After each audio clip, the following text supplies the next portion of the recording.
Contoh konten edukasi. Tentu, berikut adalah beberapa contoh konten edukasi yang dapat digunakan untuk berbagai topik dan platform. 1. Video tutorial. Buat video tutorial yang menjelaskan langkah-langkah dalam melakukan sesuatu. Misalnya, cara menggambar manga untuk pemula, atau panduan membuat kue coklat yang lezat. Anda dapat membagikan tips, trik, dan teknik yang berguna kepada penonton. 2. Infografis. Buat infografis yang memberikan informasi secara visual dan ringkas. Misalnya, anatomi tubuh manusia, atau peta sejarah peradaban Mesir kuno. Gunakan grafik, ikon, dan diagram untuk membantu penjelasan. 3. Podcast pendidikan. Buat podcast audio yang dapat diunduh dan didengarkan oleh pendengar di mana saja. Bicarakan topik-topik seperti pengenalan fisika modern, atau pentingnya keterampilan komunikasi efektif. Berikan penjelasan yang jelas dan menghibur. 4. E-book. Tulis e-book yang dapat diunduh dan dibaca.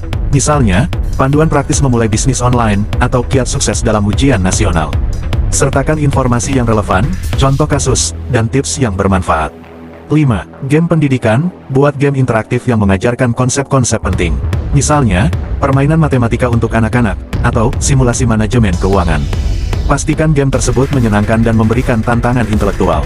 6. Webinar. Adakan sesi webinar yang melibatkan pemateri dan audiens dalam diskusi online. Pilih topik yang menarik seperti inovasi teknologi di bidang kesehatan, atau strategi efektif dalam pengelolaan waktu. Berikan kesempatan bagi peserta untuk bertanya dan berbagi pengalaman.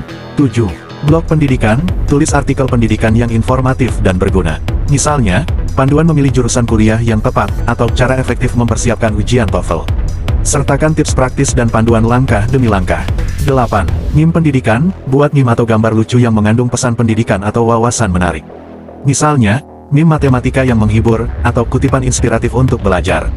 Pastikan konten tetap relevan dan bermanfaat. 9. Media sosial. Gunakan platform media sosial untuk membagikan fakta-fakta menarik, kutipan inspiratif, atau tips praktis seputar topik pendidikan.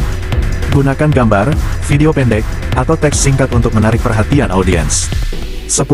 Panduan langkah demi langkah. Buat panduan langkah demi langkah dalam format yang mudah diikuti, seperti panduan membuat perencanaan keuangan pribadi, atau cara mempersiapkan presentasi yang efektif.